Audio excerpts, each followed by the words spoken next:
So Disasterpeace, Rich Vreeland. I'm a huge fan. I'm going to try not to get too over the top with excitement.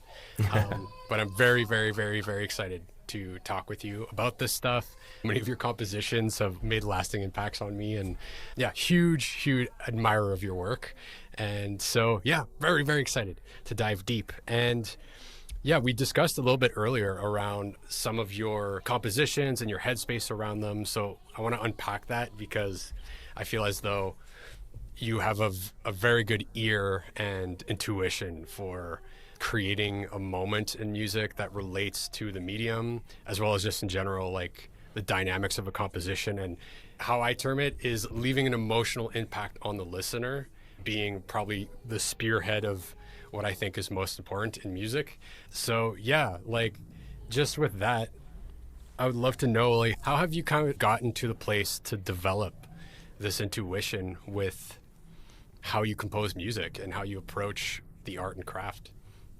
I think that development of intuition is just something that comes from a mindset, I guess, going into writing something where I have some kind of goal or goals that I'm trying to attain, and I'm just sort of scratching towards it, making lots of little decisions to try to get there and iterating and not being afraid to make mistakes or go down the wrong path, but just sort of having this feedback loop mechanism of, is this decision I'm making getting me closer to where I'm trying to get to or further away? And so, you know, after developing this kind of a way of working, it becomes kind of a muscle where over time the muscle gets stronger and the confidence gets stronger.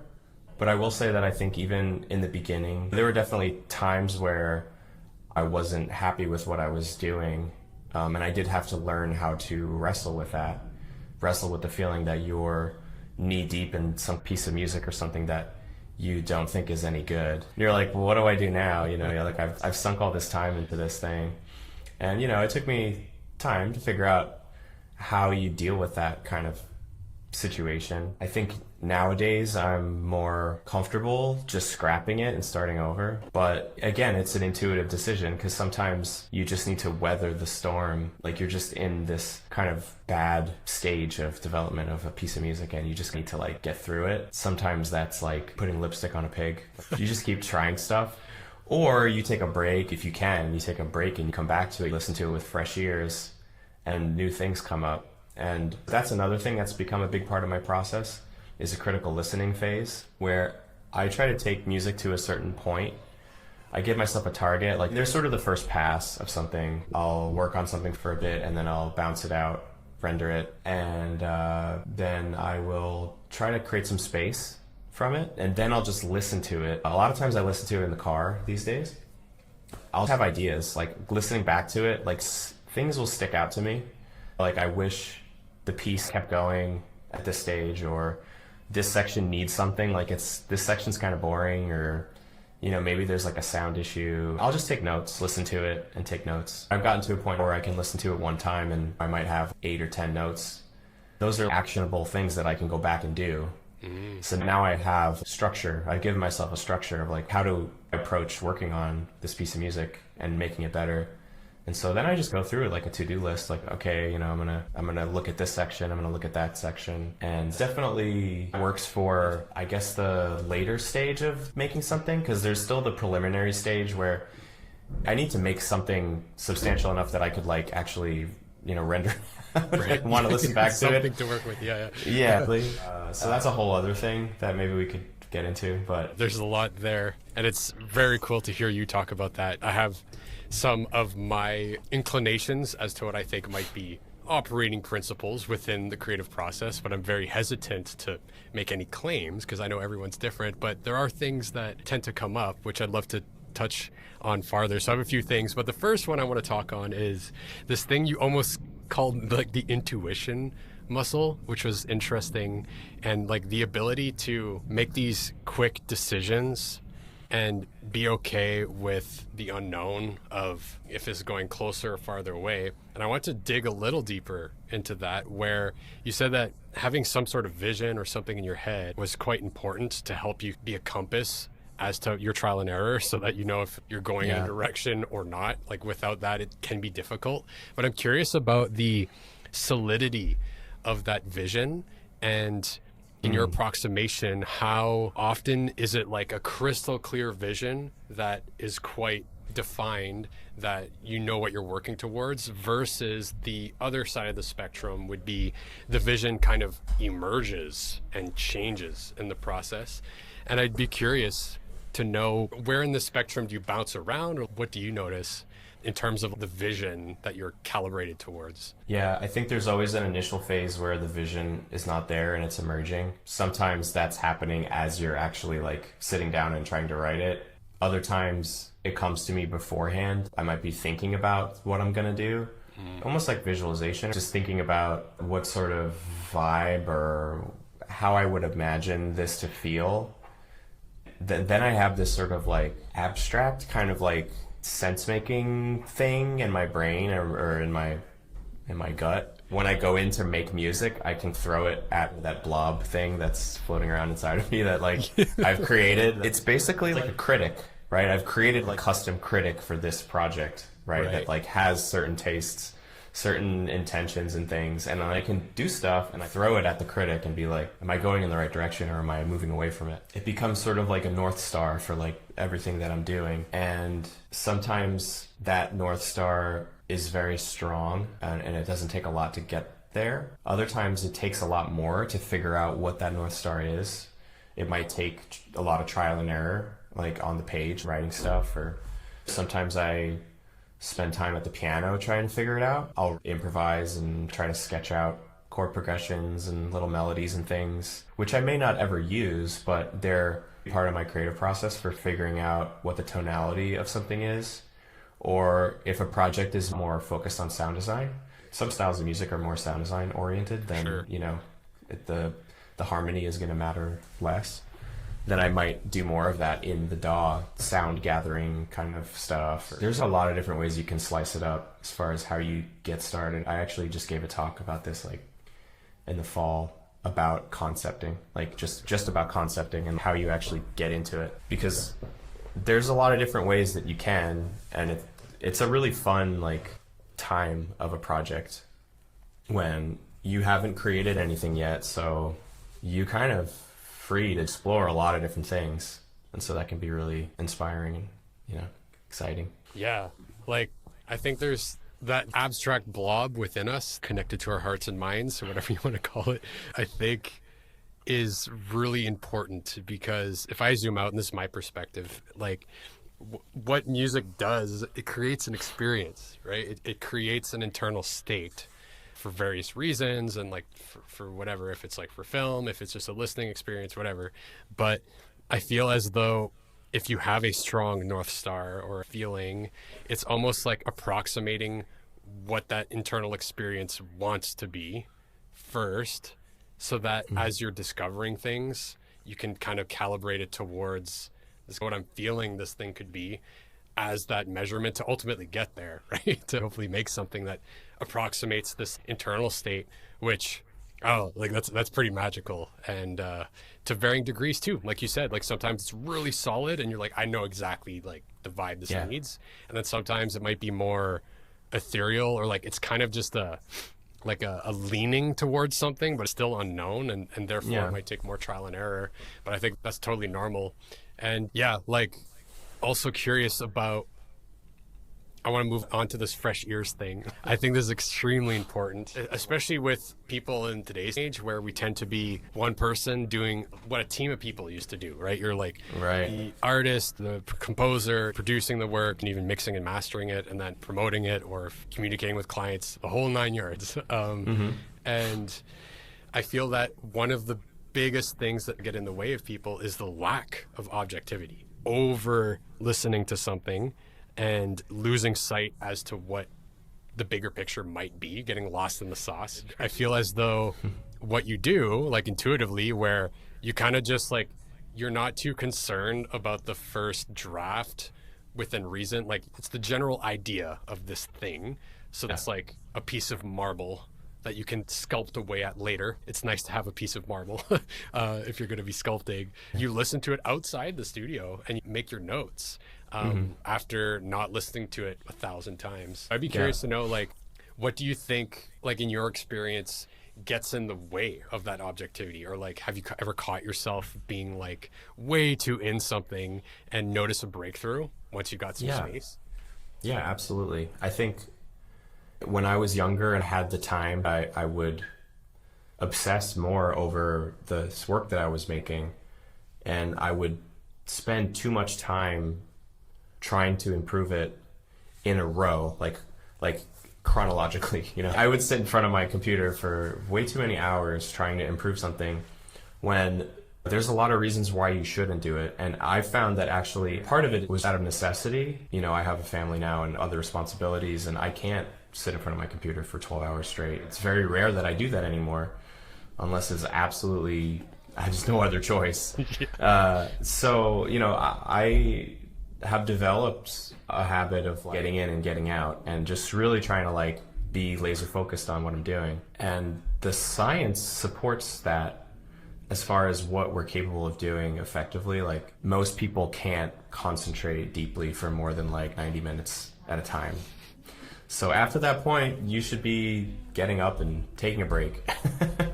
And most people can't do more than like 2 or 3 of those 90-minute increments a day. So right off the bat, I mean, you're talking about a very common approach of working on stuff being kind of in the sense of, like, working on something for 12 hours or whatever. You know, like, you're spending quite a lot of your time just spinning your tires, and it might feel like you're making progress, but there's a good chance that you're not working as efficiently as you could be, and you're probably more prone to second guessing yourself. Your ears are not as fresh. There's just a lot of reasons why it's counterproductive. You could probably be more productive spending less time doing it, with some exception. I mean, there's certain styles, and I mean, like, pop music is a great example of, like, something that I have a hard time.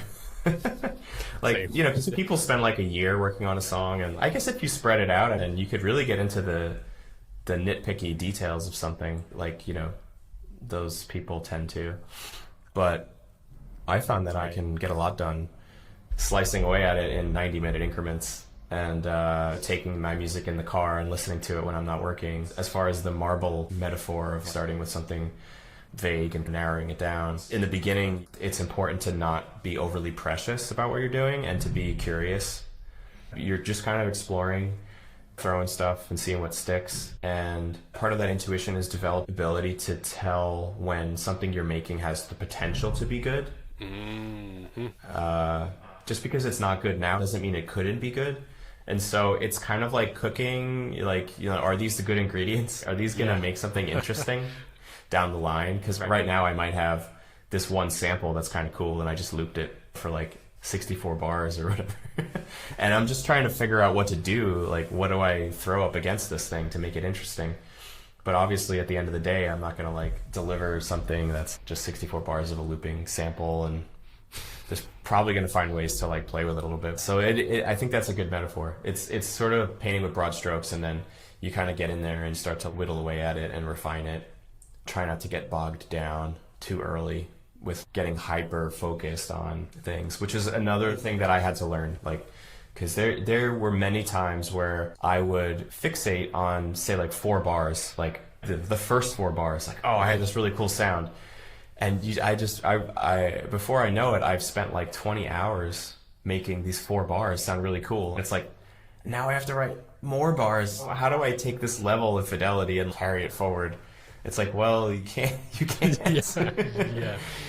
You can't, unless you just loop it or whatever. And, you know, you could do that, but that leads you down a very particular style of music. So that may not be what you want to do. So yeah, you just develop techniques over time of, like, how to navigate all this stuff, because it can be hairy. I mean, you hit so many things that I feel oscillate around the truth, in my humble opinion. But one thing in particular is, like, focus.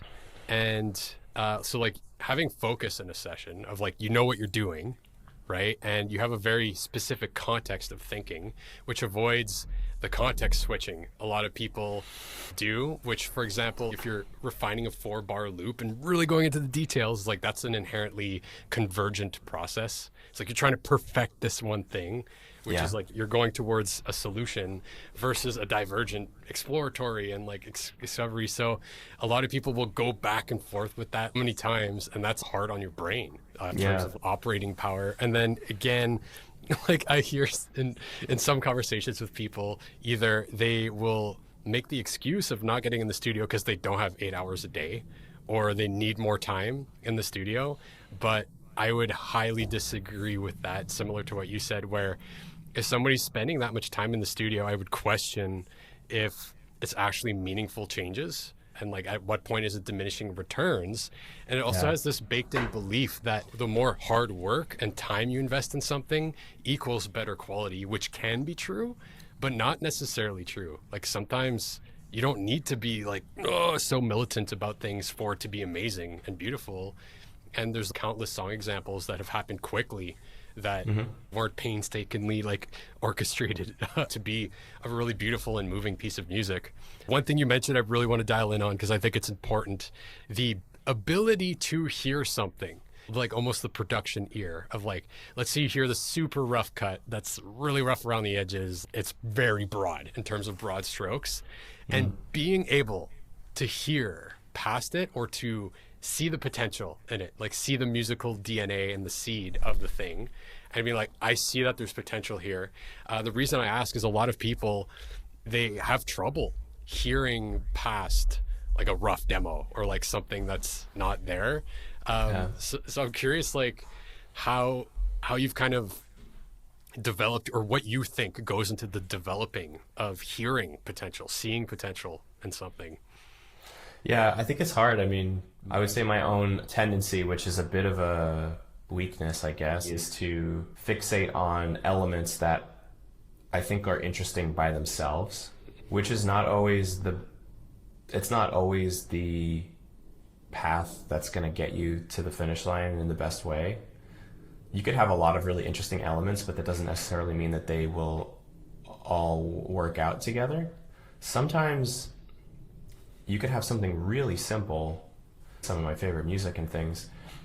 If you peel back the layers, it's very simple, but it's what they do with it. It's how they orchestrate it. It's how they structure the rhythm. You know, they find ways to sort of like accentuate and champion that simple idea and make it more than the sum of its parts. For me to like, you know, do some very like, you know, have some very like simple like, you know, chord progression or something and be like, and then just like commit to something really, really dumb simple.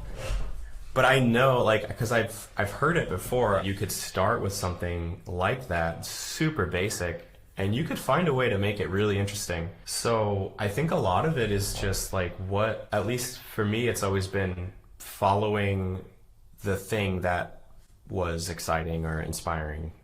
And, you know, I don't know if that's just a God-given thing, like a gift where you just have this mentality of, oh, I hear something here. I want to like follow that thread. Certainly you could discipline yourself to just force yourself to do it, but I think fun. it sounds kind of boring. It doesn't sound very fun.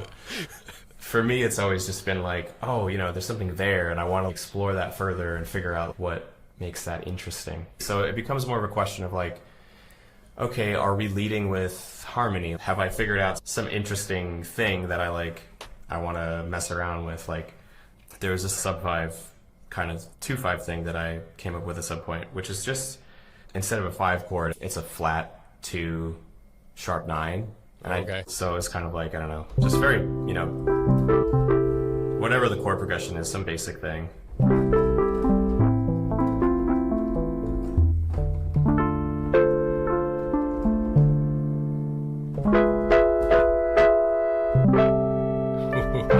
It's a little crunchy. I don't know what's going on there, but you could lead with an interesting chord progression. Maybe you're leading with a rhythm. It could be a melody, a melodic contour, like just this kind of shape. It could be anything. So it's just figuring out what that is and following that into what you're doing. There's a lot of amazing points you brought up. What I want to anchor on is the throughput of, in your experience, you've released a ton of music, and I'm sure you've participated in all parts of creating compositions and like volume, right? For example, in Rise of the Obsidian Interstellar, which I've probably listened to like 300 times, no joke. But like in that, it's like that complex material. There's like polyrhythms, there's like tempo changes. It's like ambitious material. But even within that, if you understand the bedrock, it's complex but built on a foundational idea. When you see that throughput of like, okay, I can see how these complex ideas tie back to something simple, is that when you're in the beginning stages of interacting with something simple, it's like, you know, the inherent potential of like, this could become something complex and exquisite, etc., because of that experience, right? Like, you've seen it probably articulated in many ways.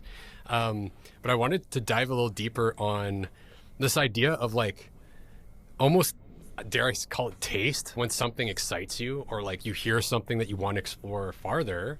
It kind of like, I don't know, to me it's almost it's your taste. It's something that you hear that you want to explore, you're curious about, right? Which will be informed by what has been curious to you in the past. And like, I'm just curious on that for you, because like, for example, with what you just played, the flat 2 was definitely like a dramatic moment. It creates tension, right? And to me, I felt that instantly, and that was interesting. I was like, wow, that stuck out to me. I think you're phenomenal at structure, orchestration, developing an idea, creating a mood. Curious if you have any pillars of taste or like examples of what informs some of your taste, or what you reach to for creating tension, or like how your mind oscillates around things like that.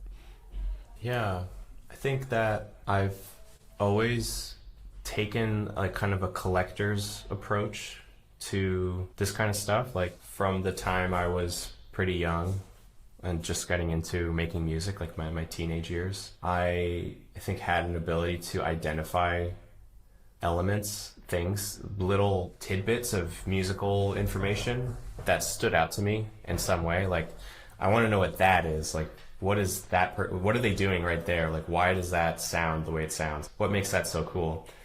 And you know, having done that now for 20 years, like, built kind of like a toolkit of all these things, you know, these kind of ideas. Sometimes I stumble onto them myself. The tritone substitution chord with the sharp 9 is just something that I stumbled onto, and I was like, oh yeah, I like that. That's cool. I was calling it like the Disasterpeace 2/5. Love it. Not that I invented, you know, sub 5 chords or anything, but yeah, I think when I look at those things and I take a step back, I think about them from my own kind of academic way of cataloging everything that I do. I don't spend any energy on cataloging emotional content. I think I just kind of let the emotions do what the emotions do, instead of trying to come up with a taxonomy for that. You know, this conveys a particular sense of suspense or emotion. I think I've been more likely to just say, oh, that's cool. Right. Yeah. I just have a giant bag of cool stuff, and then I'll let my emotions, my instincts, and how it makes me feel sift through all that stuff and figure out what's the right thing to use here. Because, you know, obviously there are cool things that it's like, oh, like metric modulations are cool, but that doesn't mean you should use them every time you're trying to accomplish something. So yeah, I think we could get into kind of like, you had said something about how I go about, you said something about maybe like creating suspenseful moments, or we could go deep down the rabbit hole, but even your sense of harmony, like the 2/5/1 stuff, for me personally, I enjoy classical jazz harmony where they do 2/5/1s all the time, but I've developed my personal taste is like, I prefer maybe more exotic chord extensions, and maybe less of the traditional resolutions within that, where the extensions can create their own pathways, right? But maybe still using the underlying structure of harmony to explore that. There's an endless amount of things we could do, but like, I think you have very tremendous voice leading, or like building up dynamics harmonically and thematically, which I do think is A pain point for a lot of people that I've discussed is probably more specific, like the structure, the orchestration, development of an idea. A lot of people might get a loop or get two sections, but how do you break out of that to like something more meaningful, more organic, more of an adventure, right? I don't know if you have any insights on that, but I do feel like that's one of your strong suits, and I feel like in a lot of people I've talked to, it's a missing piece for a lot of people. I think with any tools that you use, they're going to inform the path that you go down and create a structure for you as far as what your output is. If you use Logic Pro, that's going to have an impact on how you make music. If you use Ableton, that's going to have a different impact on how you make music. So the tools, it's a paradox because the tools don't matter, but they also matter a lot. Because you could use anything and make something, but depending on what you use, it's going to come out different. I guess what I'll say is there have been times where I knew I had to create like a through composed piece of music. Like the example that I think of is there's this cue in Under the Silver Lake, which is like 5 minutes long, and it's all under dialogue. And for those of you who are not familiar with the film, it's like a film noir, and the score is orchestral, mid-century style with some electronic elements, very much inspired by Bernard Herrmann.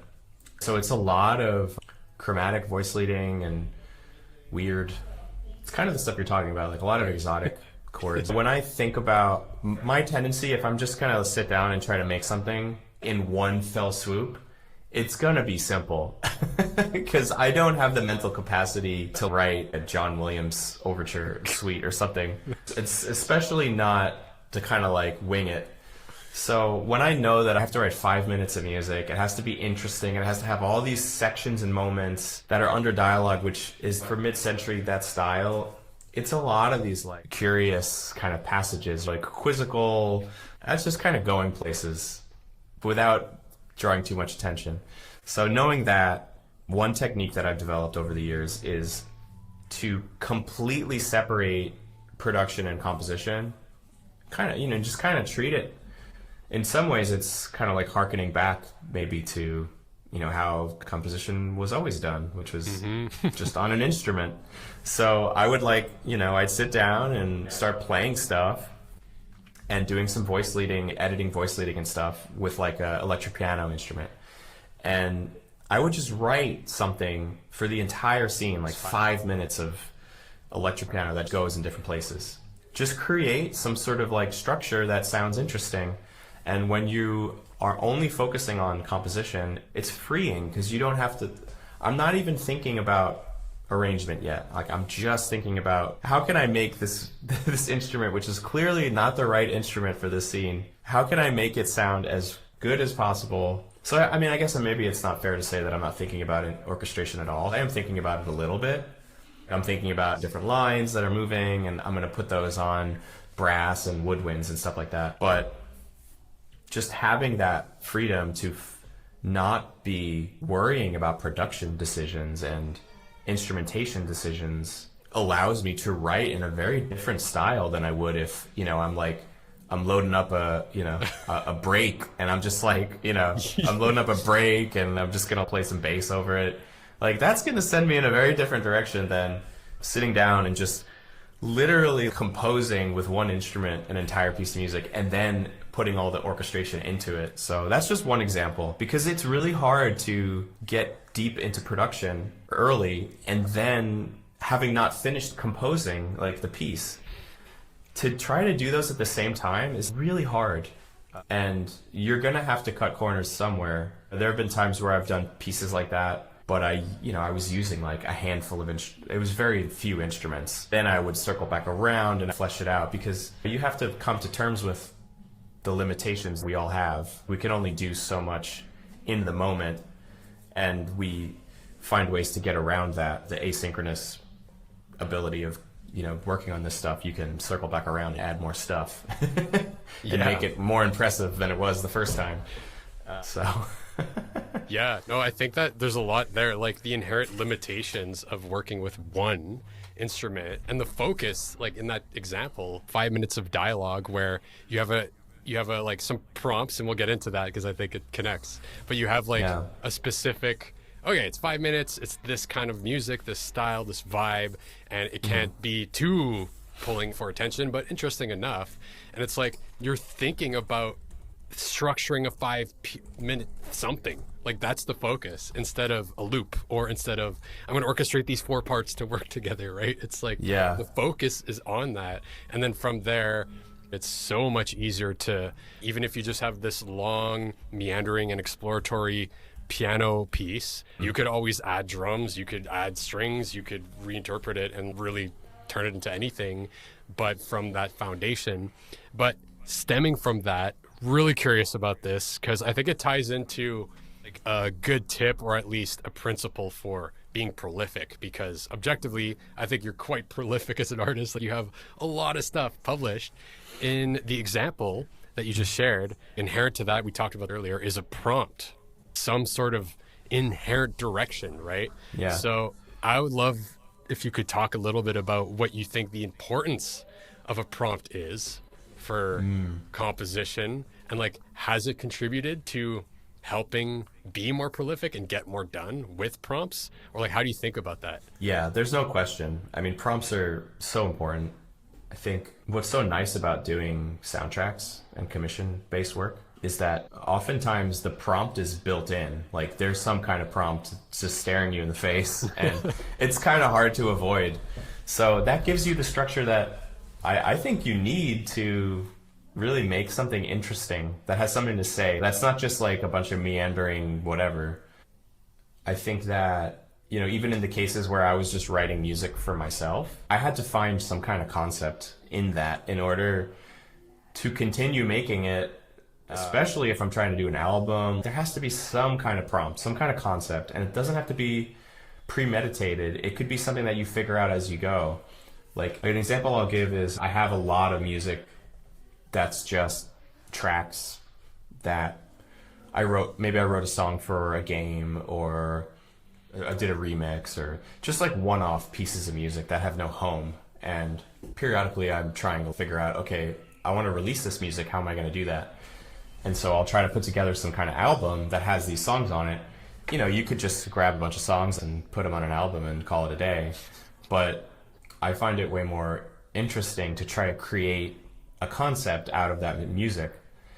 And so that's an example where I'm just listening to this stuff and trying to come up with some idea, some kind of retroactive reason why these songs should go together that have nothing to do with each other.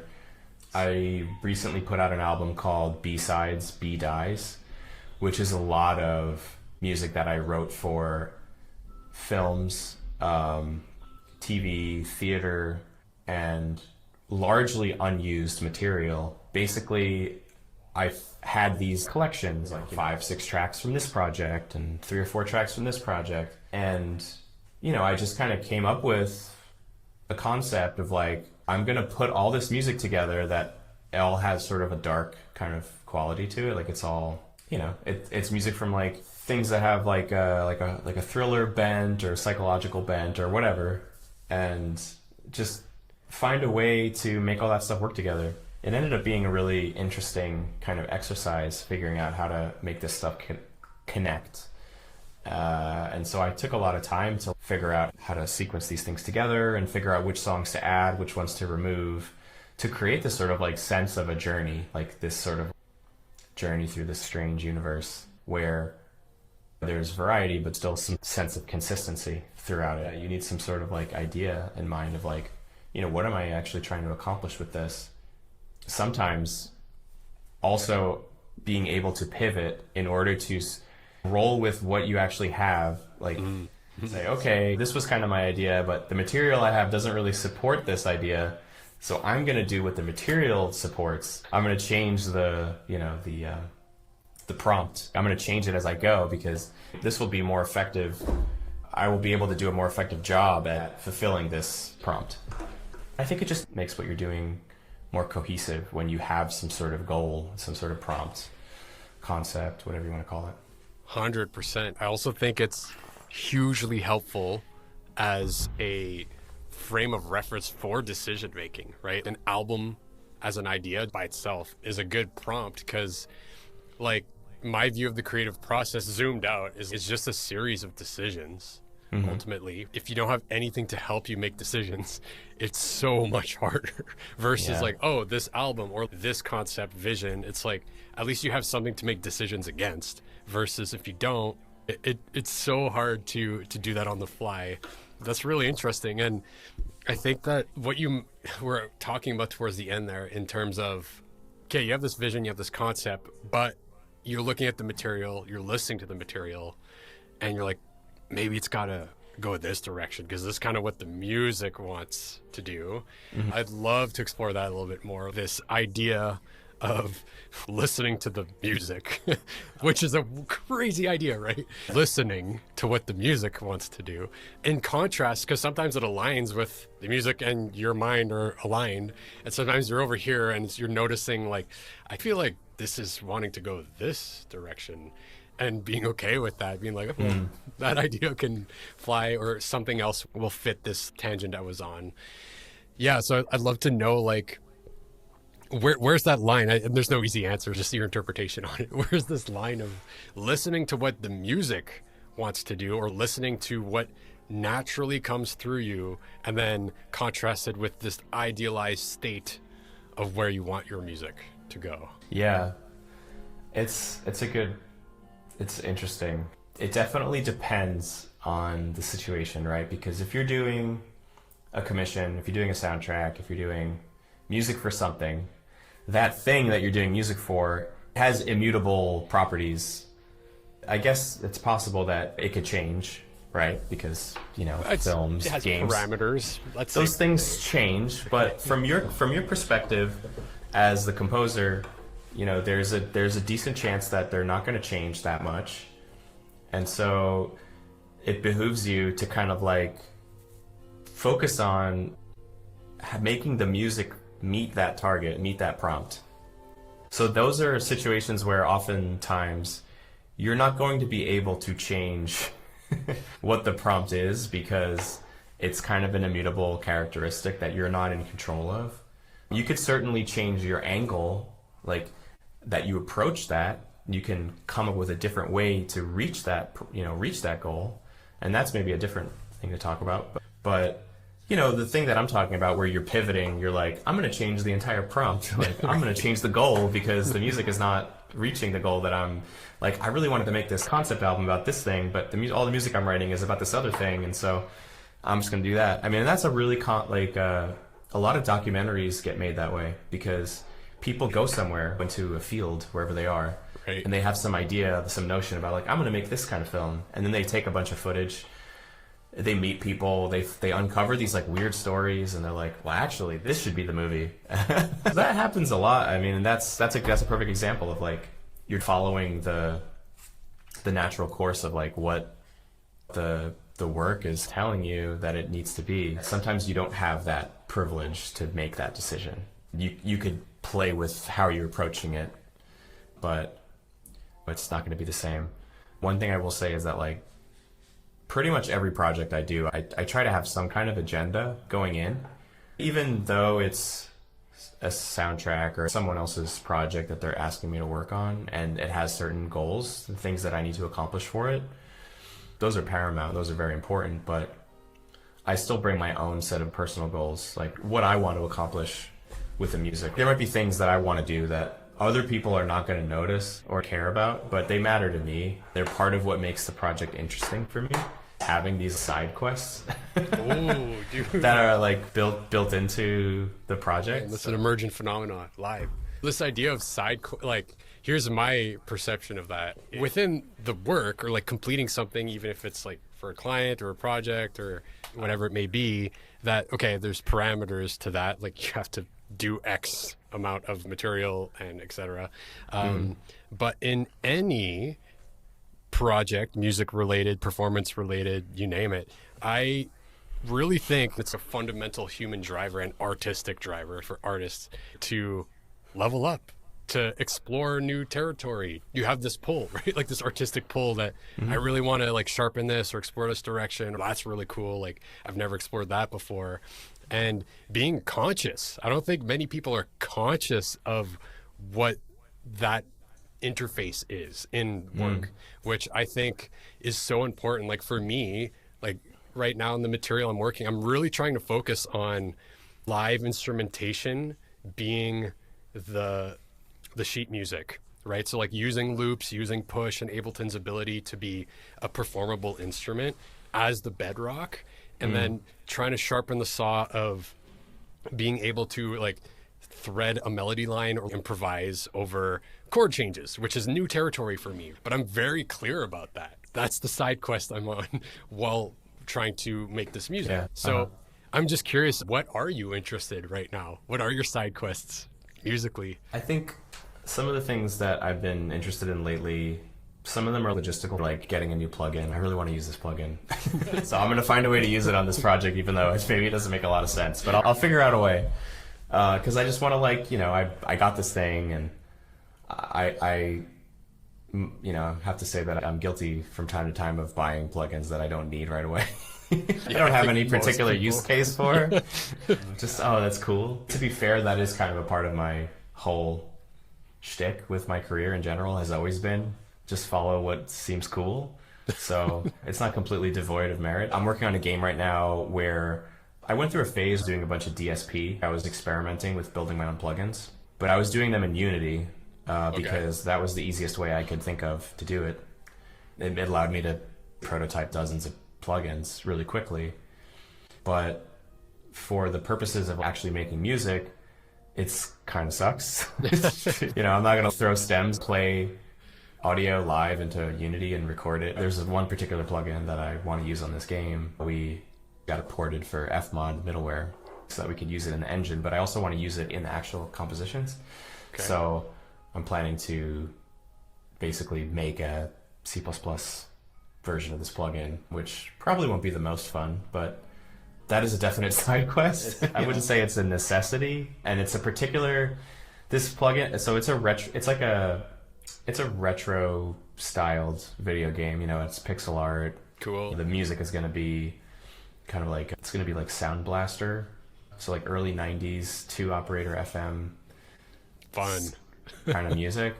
And I noticed this thing, this is a major tangent. Noticed this thing when when I came up, I was doing a lot of chiptunes, and if you make chiptunes for NES, for instance, you're limited in terms of how much you can attenuate the volume. Like, it does everything in steps. So there's like quantized volume changing. There's only like 16 levels of volume. And it has this very like particular sound to it. This very like choppy fade-ins and fade-outs are like really choppy sounding. And I was like, I want to be able to do that like in my DAW, because it's cool. It's a cool effect. So I kind of built like a plugin that basically does that, and also like plays with the bit depth as you change the volume. So it kind of like gets it withers away to nothing, and it because what composers would do with like these old video game soundtracks is they might have sections where things fade in and out. Everything sounds like it's getting squashed because there's so little dynamic range. So you'd have these fade outs where everything is just like, it's getting quieter, but it's also getting like compressed. So I made a plugin that does that. I'm excited to put the actual work in to make it, but hopefully it won't be too bad since I already prototyped. But that's a perfect example of a side quest. Sometimes a side quest turns into a main quest for a bit. I want it to be a main. I mean, it will be one day. That's the hope, right? Right. Yeah. I want to do something with all these weird DSP ideas.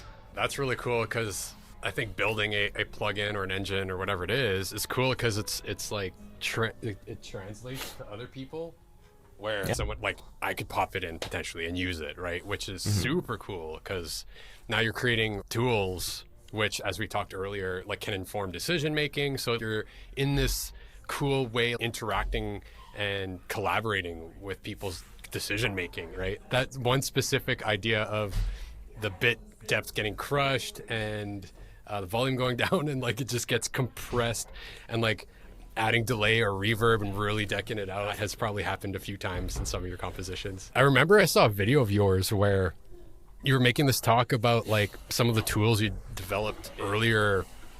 Like, I don't know if you were making these little games and you created like this engine that was responsive to the elements in the game. I think it was like snowflakes falling depending on the snowflake. Yeah. And like dynamic sound machines that work with a medium, a source like that.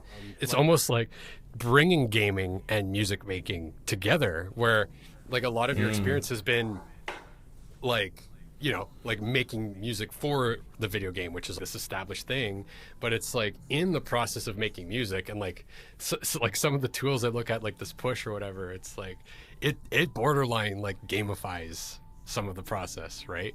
And yeah, like I think that's a really interesting idea, because I feel like a familiar theme is excitement and like this childlike curiosity and what's cool and engaging, right? And yeah, I feel like you could be tickling some of that stuff with those creations of yours. But I'm curious, like, are you thinking about making more tools as a main focus, like plugins and things that you've used on your journey, etc.? I don't know if it'll ever be a main. I mean, it's definitely one of my areas of interest. Okay. I see it as a long-term kind of project, because I have quite a lot of prototypes that I need to like sift through and figure out which of these are worth putting the time into to like sharing and making them somewhat presentable. I've already disabused myself of the idea of like basically becoming a plugin company and releasing a bunch of commercial VSTs. I think it's more effort than I would like to spend with quality control and bug fixing, and that's not really why I do this stuff. It's not like a positive portrayal, but there's this thing of like the idea guy. I kind of want to be that guy. I have an idea, make a version of it, and then I move on. Like that's kind of my thing. Like I like being able to explore new ideas and then try something else, as opposed to come up with an idea, productize it, spend 6 years like in development, like managing people, marketing, hiring programmer. Yeah, I don't want to do that. That's 6 years I could have spent making stuff instead of creating a company. So, yeah, man, dude. Yeah, like I feel like I think keyword is creative. The creative parts probably attract you. So I went down that path a little to explore what it would look like, and it ultimately didn't feel like a good fit for my career priorities are. Like I like to have the flexibility to be creative, stay excited about what I'm doing, which in turn allows me to do things like this and have stuff to talk about. Yeah, for sure. Yeah, that like, and not turning into a chore or like this thing you have to manage, and like that's a real different relationship. Right. So yeah, I feel that. Is there anything else that you wanted to talk about? I think we hit a lot of these topics. I'd be down to go deeper into composition. I don't know where you're on time, or like harmony stuff. I have 20 more minutes, so okay. We could definitely go into some music stuff. Yeah, I would love that. Even just selfishly, like I would love to just talk about music and what's top of mind for you harmonically. If I think about, like, I know we talked about that track on Hyper Light Drifter. Is it Stasis Awakening? Stasis. I can't even say it. Like a track like that, or some of the thinking behind that, or even chords you're into right now, the impressionist nods that you have, and real cool voice leading. That's something I noticed with Rise of the Obsidian Interstellar. I'm like, man, the voice leading on this. Like there's all this crazy stuff going on, progressive, and like full disclosure, like I'm in a prog band that would be attempting to do something like that, right? Cool. Which is fun. But one thing that I've always been curious about with progressive music, in that example anyway, is like, okay, you have all this chaotic and bombastic stuff and really stimulating material, but usually what grounds it is a really clear sense of like voice leading and pulling the ear forward through all of this stuff. And I feel like even without the context of a crazy bombastic arrangement, within some of the themes in Hyper Light Drifter or Fez, is like there's really good voice leading, and with the chord changes and modulation, it just hits me right in the feels. So anything we could explore with that, I'd be so excited. I mean, let me listen to Stasis Awakens. Yeah, sure. And let me see if anything. Let's see. So right off the bat, this is one of the main themes from the game, and then it kind of just jumps into. Like this is supposed to be like a military kind of thing. Oh, for sure, the drum. Yeah, that was the idea, because you're fighting this like frozen warriors. Like, probably getting all the terminology wrong. It's been a while. But it evokes that to me, like right off the bat. It's like the start of something impending. Something's impending. Yeah. And like this like repeating bass over and over. Yeah. This unpredictable melody where it's like not exactly sure what the motif is. Yeah, it's I think I kind of thought of this synth as like almost like a brass instrument. Yeah. These sounds like kind of evoke that, to me they evoke that military quality of like, I don't know. And then this is obviously a much more like, this is when it opens up and becomes more, has a little bit more of that majesty to it. Yeah, it feels like horns almost. Like an army's marching in. It's a little bit more somber. Yeah, because that's a part of it too, right? It's like, there's supposed to be an element of that in these characters, and specifically the Last General. Like when Alex Preston and I talked, a lot about this boss and this backstory. There was this idea of like the sadness of this character. So I think that that definitely became a part of the thinking with like the harmonics and everything like that. Oh man, when this part comes in, I feel like such a sense of like buried beneath this sadness, like there's this beauty and this hope. Like it's a very hopeful melody that comes in. So that kind of stuff, I kind of thought of it as just like that, and more broadly in this section, this region of the game, like the West. Yeah, because there's all these like crystalline, features, like geographical features, and these guys are like, they're like frozen in time in these like crystals. So when I think of like crystalline and music, I think of like chordal harmony. Okay. Which is kind of funny because it's like quartz, chordal. Whoa. It's kind of deep, but I don't know. There's just something about like fourths, like stacked fourths, that's like very. It just sounds kind of like, because of the uniformity of it, like there's something kind of like crystalline to me about it. Yeah, it's like prism-like, like almost a multi-dimensional mirroring, like that quality. Mm-hmm. Interesting. Yeah, like even when that melody came in, like that was a crazy change right there. But also, like when that main melody came in, like to me that felt like a major peak of this piece. Right, like in terms the one that we were talking about. Yeah, like when that comes in, it's like there's this like real big build of emotion, and then it kind of gets released back into the main theme, moving forward, and then this outro. What's really interesting about the writing style for this game is that everything is written in these like there's a very like clear structure to everything. Okay. Because I basically wrote pieces of music that were like 90 seconds to 2 minutes long, just loops. Right. But then I would write like 8 or 9 versions of the same thing. Interesting. So I would basically, for a piece like this, I probably was like this first bit, or like maybe a year.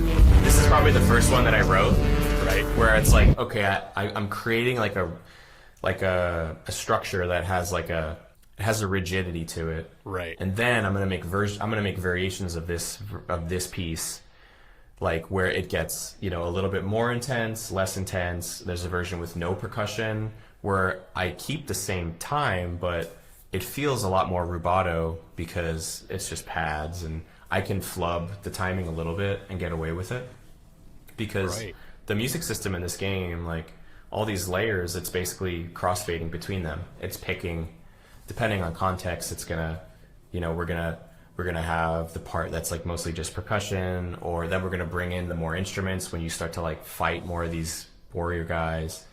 Once you get through that whole section and you're in the sort of like the palate cleanse, the quiet before the storm, right? When you're about to go fight the Last General, that's sort of the ending of that piece where it's like, it's much more ambient. It still has the same structure. Like roughly speaking, it's roughly the same chords with some changes to make it more interesting, and added a melody to make it a little bit different. Yeah, that's super fascinating. Like the multiple versions being part of how that game processes the audio and delivers it. And like you created all these different versions. Like, yeah, that'd be an interesting experiment. Like I almost might try that. Actually makes really interesting songs. The soundtrack is just me stitching those together, figuring out how to stitch them together into like a piece of music. That implementation, it was a set of limitations that really allowed me to lean deeply into that, and it helped me make some really cool stuff that I wouldn't have made otherwise. Just having that boundary of like, all I have to do is like make a 2-minute piece of music. Once I do that, I'm good, because then I just duplicate it and I start messing with it and make different versions. I had something in mind, like, okay, maybe this will be the version. This will be the version of this when this is happening, and this will be then I have to create a variation for when you're resting or whatnot. So one quick example of like how this worked out and became a very interesting writing style for me was in the Winding Ridge, which is the north kind of music. Okay. So like the first bit of music for this is it's kind of this music has like a call and response quality to it, but the very first version of it that you hear is just the responses, and you don't hear the calls, and then the next time around the calls come in, and so it creates this like, it's sort of like I don't know, I think of it as like a trick, you know, like there are songs like the Pyramid Song by Radiohead, or totally. There's recontextualization. Misty Mountain Song by Led Zeppelin. Like there's songs where you don't know where the one is, like you don't know where the beat is before it drops. And so you're waiting for the beat. You're like, okay, what's the pulse? I don't really know. And then you're like, oh, that's where the downbeat is. Like I had no idea. Yeah. I skip ahead. So then now you hear the calls and then the responses. So those like chords, like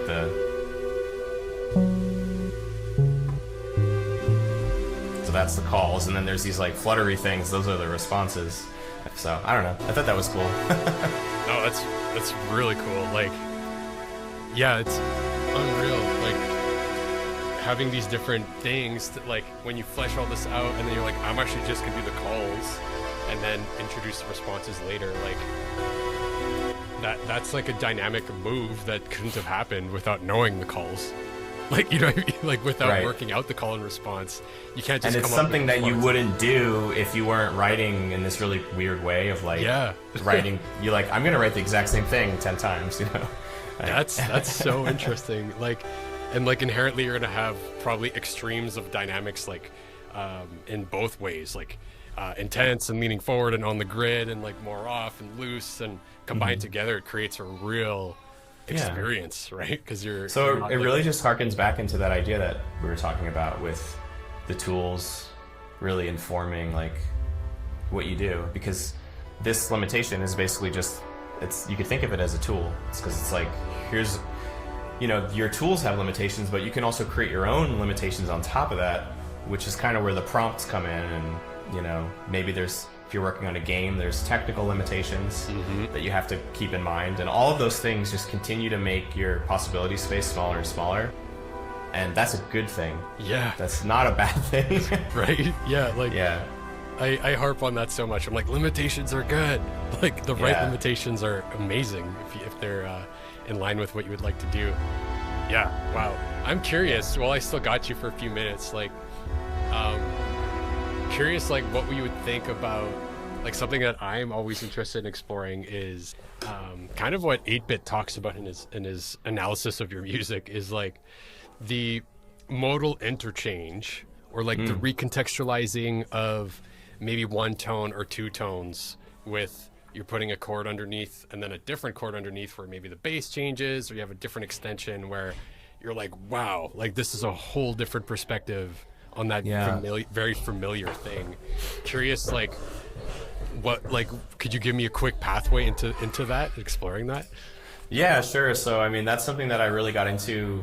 I really started exploring a lot when I went to Berkeley, and I took harmony classes and learned about reharmonization, and basically just put names to things that I was kind of messing with, but I didn't really know what I was doing. So I'm trying to think. So I mean, the simplest thing obviously is like you borrow from the parallel minor. So Yeah. you have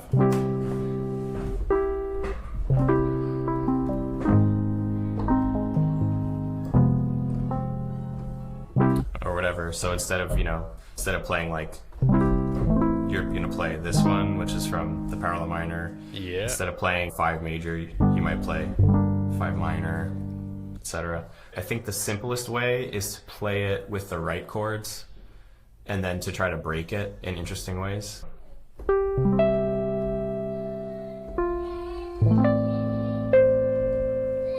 It's so second nature to me now that I don't even really think about it. I just think of it as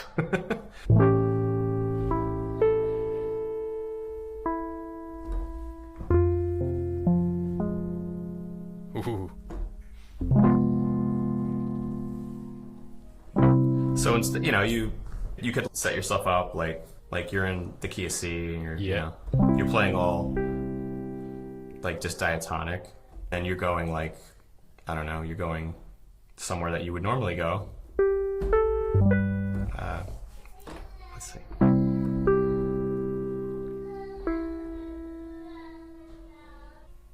I don't have like a great example in mind, so. I mean, what you just played was really cool. I think you went to, what was it, like the A7 instead of A minor? Yeah. So a lot of it is just that. It's like, I don't know, it's just throwing chords in there that don't belong and figuring out how to bridge that gap, and it can help to have some kind of common tones in there, and obviously depending on what chords you borrow, you're going to have more or less common tones. And so you can have borrowed chords that are more or less consonant because they're further away, but even even ones that are really far away still can sound pretty cool.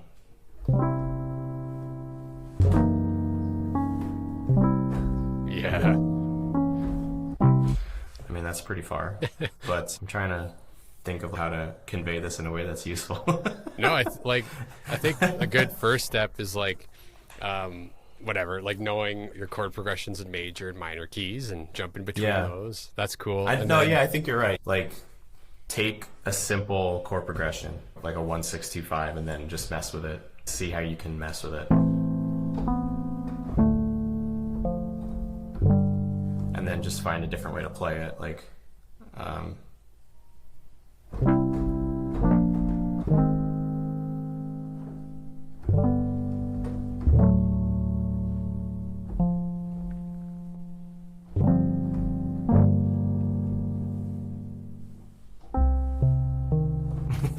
and now you're C minor. Yeah, like even just explore is like, it's like emergent. You hear your ear being pulled. You're like, whoa, that was an interesting flip. Yeah, it's like, oh, I'm going somewhere else now. We're not going back to C major. Yeah. But you could if you wanted to. You just might need to figure out how to get back there. And that was something that I can remember spending a lot of time, especially when I was younger. Like, I do a bunch of weird stuff harmonically, and then I'm out in the desert somewhere, like I don't know where I am, and I'm like, how do I get back to where I was? And I have to like figure out, in 1 or 2 chords how to get back.